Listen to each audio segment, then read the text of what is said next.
सर्वोत्तम पुरस्कार प्राप्त संस्था ज्योती सहकारी पतसंस्था। ठेवी 406 कोटी, कर्ज 268 कोटी, एकूण व्यवसाय 674 कोटी। सोने तारण कर्ज, लॉकर सुविधा, मोबाईल बँकिंग सुविधा, सुलभ कर्ज वितरण, मोबाईल कलेक्शन आदी सुविधांसह विनम्र व तत्पर सेवा। महाराष्ट्रातील एक अग्रगण्य संस्था ज्योती सहकारी पतसंस्था कोपरगाव। अहिल्यानगर जिल्ह्यातील कोपरगाव शहरातील विकास कामांचं अचूक नियोजन तसेच मालमत्तांची अचूक नोंदणी करण्याच्या उद्देशानं कोपरगाव नगर परिषदेच्या वतीने आधुनिक ड्रोन सर्वेक्षण मोहिमेला सुरुवात करण्यात आली आहे। आधुनिक तंत्रज्ञानाचा वापर करून करण्यात येणाऱ्या या सर्वेक्षणामुळे शहरातील मालमत्तांचे मोजमाप अधिक पारदर्शक व अचूक होणार असल्याचं सांगण्यात आलंय। या सर्वेक्षणाच्या प्रारंभी नगराध्यक्ष पराग संधान यांनी प्रत्यक्ष उपस्थित राहून कामाची पाहणी केली। यावेळी त्यांनी संबंधित अधिकाऱ्यांशी चर्चा करून सर्वेक्षण अचूक व नियोजनबद्ध पद्धतीने करण्याच्या सूचना दिल्या। या प्रसंगी उपनगराध्यक्ष जितेंद्र रणशूर, संदीप देवकर, विनोद राक्षे, अतुल काळे, दत्तूमामा पगारे, संजय उदावंत, आकाश वाजे, कालूआप्पा आव्हाड, नगरसेवक रवींद्र केथले, कैलास मंजुळ, बबलू वाणी, वैभव गिरमे, मयूर गायकवाड, विशाल आव्हाड, किरण आव्हाड, रवींद्र लचुरे तसेच नगरपालिकेचे अधिकारी व कर्मचारी मोठ्या संख्येने उपस्थित होते। नगर परिषद प्रशासनाच्या माहितीनुसार ड्रोन सर्वेक्षणामुळे शहरातील मालमत्तांचा अचूक डेटा उपलब्ध होणार असून भविष्यातील रस्ते, पाणीपुरवठा, गटार, नागरी सुविधा व इतर विकास कामांचे नियोजन अधिक प्रभावीपणे करता येणार आहे। तसेच मालमत्ता नोंदींमध्ये पारदर्शकता वाढविण्यासही मदत होणार आहे। निर्भीड न्यूज, योगेश डोके, कोपरगाव।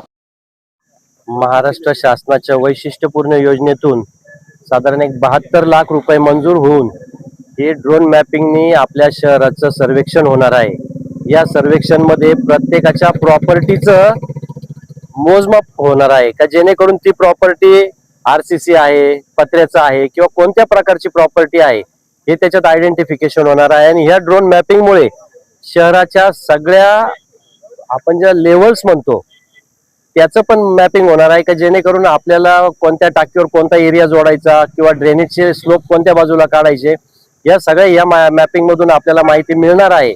तसेच या मॅपिंगमुळे प्रत्येक प्रॉपर्टीला आयडेंटिफिकेशन नंबर येणार आहे की तो नंबर टाकल्यावर त्या प्रॉपर्टीच्या घर मालकाचं नाव असेल, त्याचं ते किती क्षेत्रफळ आहे, कोणत्या प्रकारचं घर आहे किंवा व्यावसायिक प्रॉपर्टी आहे, त्याचा मोबाईल नंबर, किती वर्ष जुनी बिल्डिंग आहे, या सगळ्याचं मॅपिंग होणार आहे।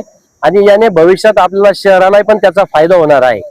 त्याकरिता मी नागरिकांना आव्हान करतो की हे प्रत्येकाने ड्रोन सर्वे झाल्यानंतर हे 6 महिन्याची प्रोसेस आहे, ही झाल्यानंतर आताच आम्ही ज्या एजन्सीला काम आहे त्यांना आम्ही एक विनंती केलेली होती आणि त्यांनी मान्य केली का ड्रोन सर्वे झाल्यानंतर 1 महिन्यामध्ये आपण सगळ्यांच्या ज्यांच्या काय जे सर्वे मॅपिंग होईल त्यानंतर प्रत्येकाला तो डेटा आपण ओपन करायचा आहे की काही प्रमाणात जर चूक झाली तर ती आपल्याला एडिट करून त्या पद्धतीने ती रिपेअर करता येईल का जेणेकरून कोणावर अन्याय होणार नाही किंवा त्यातल्या चुका सुधारता येतील। तर त्या एजन्सीने त्याला मान्यता दिली आहे। त्यानंतरही दरवर्षी एक फेब्रुवारी-मार्च मध्ये दरवर्षी ड्रोन सर्वे करायचा आहे की जेणेकरून ज्या नवीन प्रॉपर्टी होतील त्या पण ऍड होणार आहे।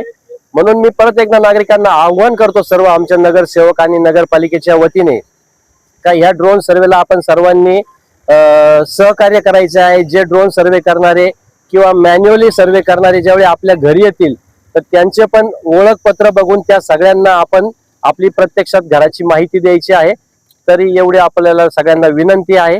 धन्यवाद। कोपरगाव नगर परिषद कोपरगाव तर्फे शहरातल्या सर्व मालमत्तांचं GIS आधारित सर्वेक्षण करण्याकामी कामाचा आज शुभारंभ माननीय नगराध्यक्ष श्री परागजी संधान तसेच उपाध्यक्ष रणशूर साहेब आणि उपस्थित सर्व नगरसेवक यांच्या उपस्थितीमध्ये आज इथे पार पडलेला आहे। GIS सर्वेक्षणची थोडक्यात माहिती अशी की महाराष्ट्र शासनाने सर्व मालमत्तांचं GIS आधारित सर्वेक्षण करावं अशा बाबत आपल्याला स्पष्ट सूचना यापूर्वी सर्व नगरपालिकांना दिलेल्या आहेत।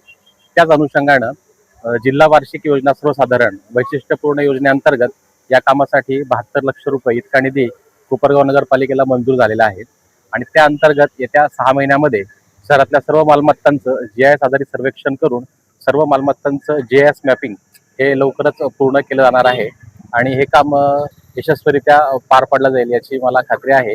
मालमत्ता कर विभाग प्रमुख म्हणून माझ्या देखरेखीखालीच हे काम पार पडणार आहे। तरी आपण नियोजित कालावधीमध्ये सर्व काम पूर्ण करण्याची दक्षता घेणार आहोत। धन्यवाद। हा सर्किट ब्रेकर काहीही जळणार नाही याची काळजी हा घेतो, पण तुमच्या स्टॉक्स मधला न दिसणारा सर्किट ब्रेकर जर नाही चालला तर तुमचे पैसे ओस. त्यापेक्षा त्यांना समतासोबत वाढवा ना. समता पतसंस्था, टेन्शन नाही, रिटर्न्स निवडा.